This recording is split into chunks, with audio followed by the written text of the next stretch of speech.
Asap di kaki langit itu bukan satu kemalangan, bukan kebakaran industri. Ia adalah sebuah kapal tangki besar Kuwait yang bernama Al-Salmi, sedang diserang dan dibakar oleh drone Iran ketika berlabuh di perairan Dubai.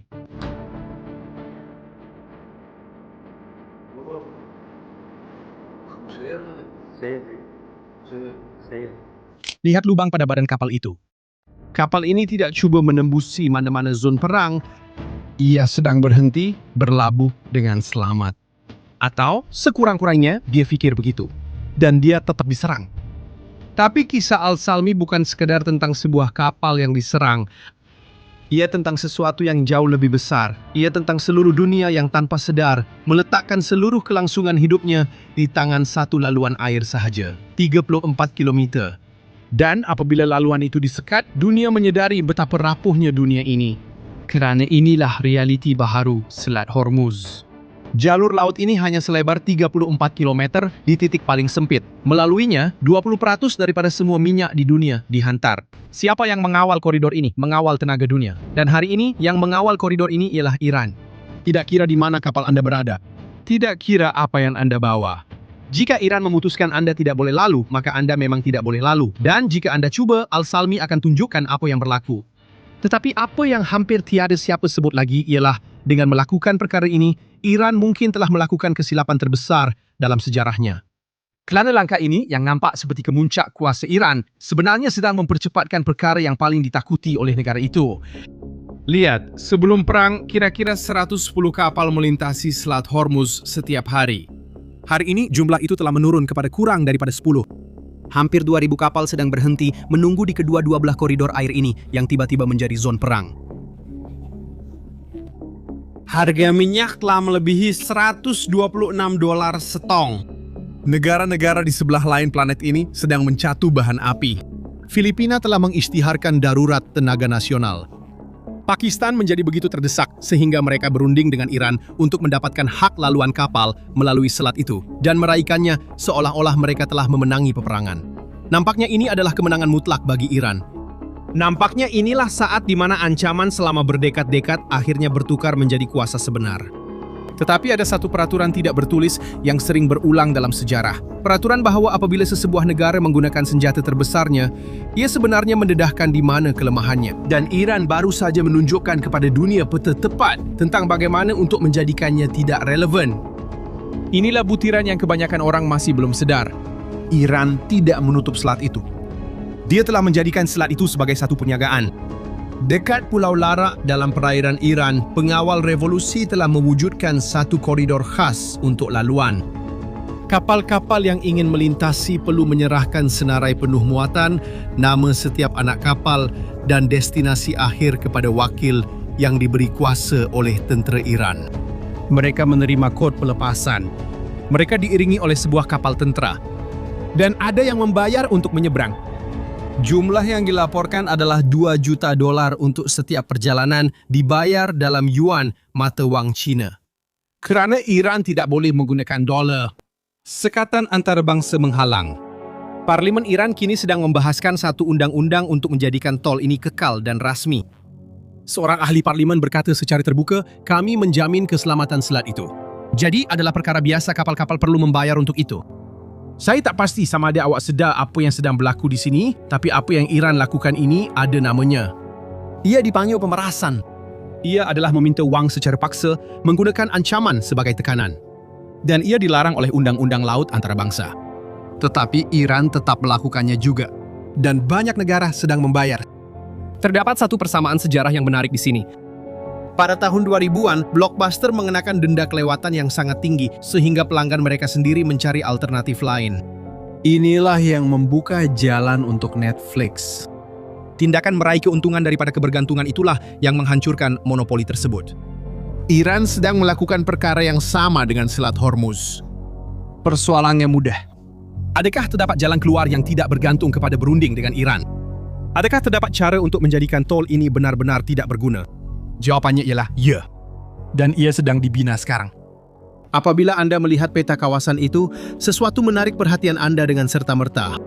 Semenanjung Musandam di hujung utara Oman menjorok ke arah Selat Hormuz seperti sebilah pisau yang dihalakan ke utara. Dan di antara Teluk Parsi dan Teluk Oman, pada titik itu hanya terdapat satu jalur tanah yang lebarnya beberapa puluh kilometer sahaja. Ide yang mula tersebar di media sosial adalah mudah. Gerudi jalur tanah itu. Gali satu terusan. Kapal-kapal keluar dari Teluk Parsi terus ke Teluk Oman tanpa melalui selat, tanpa melalui perairan Iran, tanpa membayar tol kepada sesiapapun. Ide itu menjadi begitu populer, sehingga bekas Speaker Dewan Perwakilan Amerika Syarikat pernah berkongsi cadangan untuk menggali terusan itu menggunakan bom nuklir. Cadangan itu hanyalah satu gurauan. Tetapi beliau tidak menyadarinya dan mengongsinya semula seolah-olah cadangan itu serius. Masalahnya ialah terusan Musandam yang kelihatan cantik di peta sebenarnya adalah mimpi ngeri dalam realiti. Gunung-gunung yang Anda lihat di sana ialah Banjaran Hajar. Ia mencapai ketinggian sehingga 3.000 meter. Batu itu adalah salah satu jenis batu yang paling keras di dunia. Terbentuk selama berjuta-juta tahun akibat tekanan di dalam bumi. Untuk sebuah kapal tangki besar melaluinya, terusan itu perlu mempunyai sekurang-kurangnya 25 meter dalam dan 200 meter lebar. Ratusan pintu air diperlukan, struktur gergasi yang berfungsi seperti pintu untuk mengawal paras air, serupa dengan yang terdapat di terusan Panama. Dan kosnya boleh mencecah $300 billion. 300 billion. Ia bersamaan dengan membina hampir 60 terusan Panama. Ia lebih banyak uang daripada yang dihasilkan oleh banyak negara dalam setahun penuh. Jumlah yang sangat besar untuk sebuah proyek yang, seperti yang akan kita lihat, masih mempunyai masalah yang jauh lebih serius daripada harganya. Tetapi masalah yang paling serius bukanlah uang. Ia adalah masalah lain. Selat Hormuz mempunyai lebar 34 km. Sebuah terusan mungkin hanya mempunyai 200 meter lebar. Semakin sempit koridor itu, semakin mudah untuk disekat. Pada tahun 2021, hanya sebuah kapal telah terkandas di terusan Suez dan melumpuhkan perdagangan global selama 6 hari. Sebuah terusan melalui Musandam akan menjadi sasaran sempurna untuk sebarang serangan, sama ada oleh peluru berpandu, drone, atau hanya sebuah kapal yang diletakkan di tempat yang salah. Jadi, terusan yang megah melalui Musandam adalah penyelesaian yang paling dramatik. Tetapi ia jauh daripada menjadi yang paling mendesak. Sementara dunia membahaskan proyek yang mengambil masa berdekad-dekad ini, satu lagi perlumbaan sudah pun bermula. Lebih pantas, lebih praktikal, dan sudah pun membuahkan hasil. Negara-negara Teluk tidak menunggu. Dan apa yang ramai tidak tahu ialah mereka sudah mula membina jalan keluar sejak beberapa dekad yang lalu. Secara senyap, tanpa tajuk utama, tanpa dunia memberi perhatian, Arab Saudi mempunyai satu saluran pipe minyak yang dipanggil Petroline. Saluran pipe ialah pipe gergasi yang ditanam di bawah tanah untuk mengangkut minyak mentah dalam jarak yang jauh, seolah-olah ia adalah urat di bawah tanah. Saluran pipe ini mempunyai panjang 1.200 km. Ia bermula dari ladang minyak di timur negara itu dan berakhir di pelabuhan Yanbu di Laut Merah. Di seberang semenanjung, sepenuhnya di luar jangkauan Selat Hormuz. Saluran pipe minyak itu bukan muncul begitu sahaja. Ia dibina semasa peperangan pada tahun 1980-an ketika Iran sudah mula mengancam untuk menutup selat itu buat pertama kalinya. Selama beberapa dekad, ia kekal di latar belakang. Hari ini, ia beroperasi pada had maksimum kapasiti 7 juta tong sehari. Dan di sini ada satu butiran yang hampir tiada media akan memberitahu Anda. Saluran pipe ini tidak pernah beroperasi pada kapasiti penuh dalam 45 tahun kewujudannya. Tidak pernah. Kali pertama dalam sejarah berlaku pada 11 Mac 2026, beberapa minggu selepas permulaan perang ini. Emiria Arab Bersatu mempunyai jalan mereka sendiri. Sebuah saluran pipe minyak sepanjang 360 km yang bermula dari ladang minyak di pedalaman dan terus ke pelabuhan Fujairah di Teluk Oman juga pada had maksimum. Dan pelabuhan Horfakan yang terus terbuka ke lautan tanpa melalui selat sudah menerima kapal dan mengekspor minyak ke seluruh dunia tanpa meminta kebenaran sesiapapun. Maksudnya, apabila Iran menutup selat dengan sangkaan mereka menguasai dunia, mereka tidak mengambil kira satu perkara. Negara-negara Teluk sudah pun membina beberapa dekad sebelum itu bahagian-bahagian pertama jalan keluar. Tetapi laluan-laluan yang sedia ada itu tidak mencukupi. Masih banyak yang kurang. Dan disitulah muncul sesuatu yang sedang berlaku sekarang pada masa ini dengan kelajuan yang jarang dilihat dunia dalam pembinaan infrastruktur. Saluran pipe minyak baru sedang dirundingkan antara Kuwait dan Emiria Arab Bersatu, antara Irak dan Emiria Arab Bersatu, antara Qatar dan Emiria Arab Bersatu. Setiap sambungan baru adalah mudah untuk difahami. Satu lagi negara yang tidak lagi menjadi tebusan Iran. Setiap tong yang menemui jalan keluar alternatif adalah satu tong yang tidak lagi perlu melalui tol Iran. Dan ada satu cadangan yang boleh mengubah permainan sepenuhnya. Tanpa gunung, tanpa 300 bilion dolar, dan tanpa perlu menunggu satu generasi. Sebuah koridor sepanjang 116 km yang menghubungkan Sharjah di Teluk Parsi ke Fujairah di Teluk Oman. Melintasi titik terendah di Pergunungan Hajar.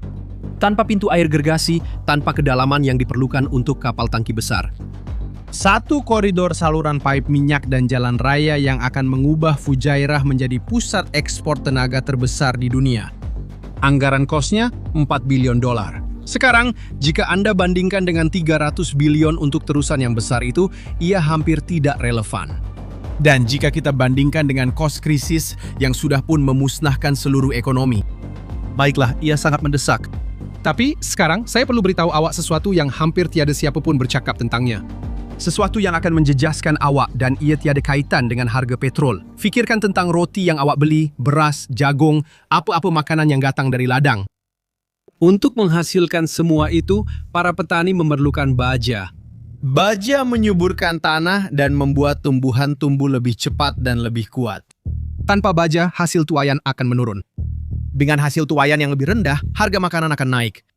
Dan kemudian, masalah itu sampai ke meja semua orang. Bukan sahaja mereka yang tinggal berhampiran Timur Tengah. 1/3 daripada semua baja yang diangkut melalui laut di dunia melalui Selat Hormuz. Teluk Parsi menghasilkan antara 1/3 hingga hampir separuh urea dunia. Urea ialah jenis baja yang paling banyak digunakan di dunia, dibuat daripada gas asli. Dan tanpa urea, tanaman-tanaman tidak akan tumbuh seperti yang sepatutnya. Harga urea telah melonjak daripada kurang daripada 500 kepada lebih daripada 700 dolar setiap tan sejak bermulanya krisis. Dan waktunya adalah yang paling buruk. Sekarang inilah musim penanaman di hemisfera utara. Para petani perlu membeli baja dalam beberapa bulan akan datang untuk memastikan hasil tuayan pada akhir tahun. Jika mereka tidak berjaya, harga makanan pada tahun 2026 dan 2027 akan naik dengan cara yang akan menjejaskan semua orang. PBB sudah pun memberi amaran tentang perkara ini. Negara-negara dari semua benua bergantung kepada ekspor ini. India, yang merupakan pengekspor beras terbesar di dunia, sedang mengurangkan pengeluaran baja kerana gas asli menjadi terlalu mahal. Brazil, pengeluar kacang soya terbesar di dunia, mengimport hampir semua baja yang digunakan. Negara-negara di seluruh Afrika dan Asia Selatan yang hampir tidak mempunyai simpanan adalah antara yang paling terdedah. Dan tiada stok simpanan baja di dunia seperti mana terdapat simpanan minyak. Bila habis, memang habis. Terdapat satu tempoh maksimum 3 bulan sebelum perkara ini mula menyebabkan penurunan sebenar dalam pengeluaran makanan. Dan masa semakin suntuk. Di sebelah lain planet ini, Asia sedang bertindak balas terhadap krisis ini dengan cara yang tidak dijangka oleh sesiapa pun. Dalam jangka masa pendek, mereka kembali ke masa lalu. Jepun, Korea Selatan dan Thailand sedang menghidupkan semula loji arang batu yang sebelum ini telah ditutup. Ia kotor, ia mahal, ia satu langkah ke belakang untuk iklim. Tapi itulah yang mereka ada sekarang. Seperti yang Anda boleh lihat, krisis ini sedang mempercepatkan satu perubahan yang gagal dipercepatkan oleh usaha bertahun-tahun untuk melindungi alam sekitar. Vietnam telah menandatangani perjanjian dengan Rusia untuk membina loji nuklear pertamanya. Malaysia sedang mempertimbangkan perkara yang sama. China mempunyai berpuluh-puluh reaktor yang sedang dibina. Dan jualan kereta elektrik yang sudah pun meningkat dijangka akan melonjak lebih tinggi lagi dengan harga minyak pada paras ini. Perkara yang paling ironik dalam semua ini ialah dengan menggunakan senjata utamanya, Iran sebenarnya sedang menolak dunia ke arah yang paling merugikan kuasa mereka sendiri dalam jangka masa panjang. Kerana dunia yang kurang bergantung kepada minyak adalah dunia yang semakin kurang peduli siapa yang mengawal Selat Hormuz. Kekalahan terbesar Iran mungkin bukan datang daripada serangan bom. Ia mungkin bukan datang daripada operasi ketenteraan, sekatan laut atau resolusi PBB. Ia mungkin datang daripada sebuah ekskavator, daripada saluran pipe minyak yang ditanam di padang pasir, daripada sebuah pelabuhan yang dibina jauh dari Iran. Dan mungkin pengajaran paling penting daripada krisis ini bukanlah mengenai Iran. Ia adalah mengenai kita. tentang bahaya membiarkan nasib berbilion orang bergantung kepada 34 km perairan. Dunia telah belajar pengajaran ini dengan cara yang paling mahal dan kini sedang berusaha keras agar tidak perlu mempelajarinya lagi. Al-Salmi masih berada di sana, di perairan Dubai, dengan 2 juta tong minyak di atas kapal yang tidak dapat keluar. Gambaran ini, sebuah kapal penuh, terhenti, tidak dapat bergerak, adalah ringkasan sempurna tentang apa yang sedang berlaku di dunia sekarang. Dan mungkin ia juga merupakan ringkasan tentang apa yang bakal berubah. Beberapa peperangan dimenangi dengan bom.